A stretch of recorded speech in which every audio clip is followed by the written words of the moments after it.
नहीं, दोनों का ही मोटिवेशन रहा है, पिताजी का भी रहा है, चाचा जी का भी रहा है, पूरे घर का ही मोटिवेशन रहा है कि ज्यादातर किसका रहा है? ज्यादातर तो पिताजी का ही रहा है। और चौहटन मैसूरी समाज की एक लाडली ने एमबीबीएस पूरी करने के पश्चात डॉक्टर के पद पर अग्रसर होने जा रही हैं।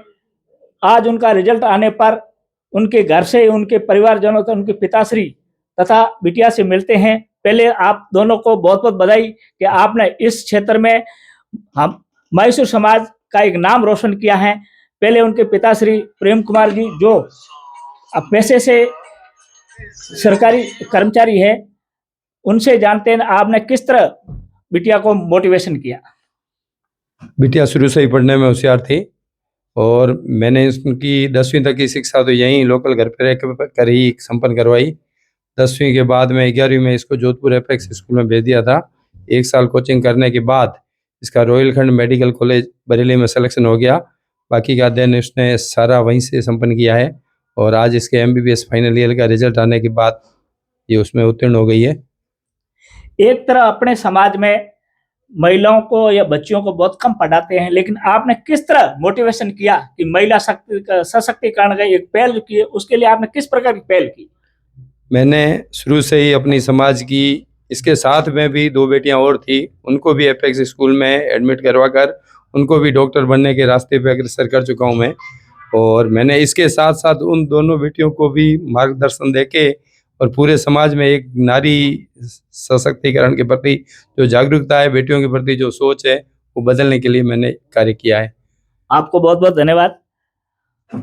अब अपन जानते हैं कि जिस बेटी ने चौहटन की पहली, हमारे मैसूर समाज की पहली जो समाज की डॉक्टर बनने के पश्चात इस क्षेत्र में काम करेगी, तो अपन उन्हीं से जानते हैं किस तरह उसने यहाँ 10वीं की, उसके बाद प्रारंभिक शिक्षा कहाँ पर हुई। चांदनी, आपको बहुत बहुत बधाई। शुक्रिया। हाँ, आपने जो शुरू से आपने किस तरह तैयारी की उसके बारे में बताओ। मीन्स 10वीं में तो यहीं बालिका आदर्श स्कूल में ही तैयारी की थी। उसके बाद वहां से जोधपुर चली गई थी। 11th 12th वहीं मैंने कंप्लीट की है, अपेक्स सीनियर सेकेंडरी में। और उसके बाद जोधपुर से फिर डायरेक्ट कोचिंग ली 1 साल की, और उसके बाद सिलेक्शन हो गया एमबीबीएस में। फिर एमबीबीएस कंप्लीट की। एमबीबीएस आपने कहाँ पर की? रोहिलखंड मेडिकल कॉलेज पर। उत्तर प्रदेश में? हाँ। जब आप उत्तर प्रदेश में पहली बार गए तो आपको कैसा लगा कि उस तरह के एक महिला, एक बच्ची यहाँ की पढ़ती, कैसा अनुभव हुआ था? नहीं, वहाँ का माहौल तो बहुत अच्छा था। वहाँ मेरे साथ और भी राजस्थान के कई बच्चे और मीन्स मेरे फ्रेंड्स वगैरह थे, तो इतना कुछ ऐसा लगा नहीं, घर जैसा ही माहौल था वहाँ। थोड़ा पहले दिक्कत आई, बट बाद में सब सही हो गया। आपको एमबीबीएस में घर का माहौल कैसा लगा? घर को किस तरह मोटिवेशन किया आपके परिवारजनों ने? और आपके परिवार में आपके चाचा जी भी डॉक्टर हैं, क्या आपके पिताजी ने मोटिवेशन किया या फिर आपके पिताजी ने या आपके चाचा जी ने किया? नहीं, दोनों का ही मोटिवेशन रहा है, पिताजी का भी रहा है, चाचा जी का भी रहा है, पूरे घर का ही मोटिवेशन रहा है कि ज्यादातर किसका रहा है? ज्यादातर तो पिताजी का ही रहा है। और आपको लगा नहीं कि मैं डॉक्टर की सेवा में जाऊंगी फिर सरकारी नौकरी, ऐसा लगा नहीं क्या? नहीं, स्टार्टिंग से ही मैंने यही सोच रखा था कि डॉक्टर ही बनना है। आप शुरू से यही इच्छा थी मैं डॉक्टर जाना। और अब आप डॉक्टर बनने के बाद किस तरह अन्य बेटियों को या समाज के अन्य लोगों को प्रेरित करना चाहती हैं? मीन्स अन्य लोगों को मैं यही कहूंगी कि पढ़ाई करें और अच्छे से मार्क्स लेके एमबीबीएस या जो भी उनको करना हो वो अच्छे से कंप्लीट करें और अपने समाज और घर का नाम रोशन करें।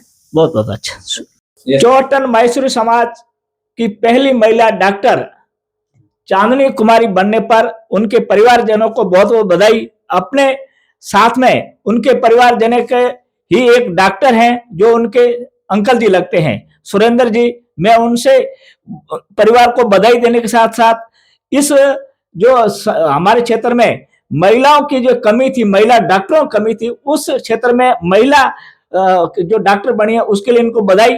और साथ ही साथ डॉक्टर सुरेंद्र जी, उनके परिवार के अंकल जी है, उनसे जानना चाहते हैं किस तरह आपने मोटिवेशन किया। चौहटन समाज में महिला डॉक्टर, पहली महिला डॉक्टर बनी है। चौहटन समाज क्या, पूरे बनिया समाज में, चौहटन के पूरे बनिया समाज में पहली महिला डॉक्टर बनी है। इसके लिए मेरे बड़े भाई साहब ने कड़ी मेहनत की है, वो सरकारी जॉब में है और साथ में मैं भी डॉक्टर हूँ। 2010 में मैंने भी डिग्री कंप्लीट की, अपना हॉस्पिटल डाला था और आज भी भाग्यश्री हॉस्पिटल नाम से मैं यहाँ प्रैक्टिस कर रहा हूँ। और हमने पूरा बच्चियों को सब मोटिवेट करके और बड़े ढंग से पढ़ा करके उनकी मेहनत करके उनको डॉक्टर बनाने की कि ये समाज में एक पहल की है। मैसूर समाज की पहली महिला डॉक्टर बनने पर आपने जिस तरह बच्ची को मोटिवेशन किया है, उसमें आप आने वाली बच्चियों को और समाज के किस तरह लोगों को प्रेरणा देना चाहते हैं? हम समाज के सभी लोगों को कहना चाहते हैं कि अपनी बच्चियों को पढ़ाए और उनकी इच्छा अनुसार अगर डॉक्टर बनना चाहे और या और नहीं कोई किसी जॉब में जाना चाहे तो अपना वो पूरा निर्णय ले सके और अच्छे ढंग से रह सके वो। बहुत बहुत आपको धन्यवाद, साथ साथ आपको बहुत बहुत बधाई।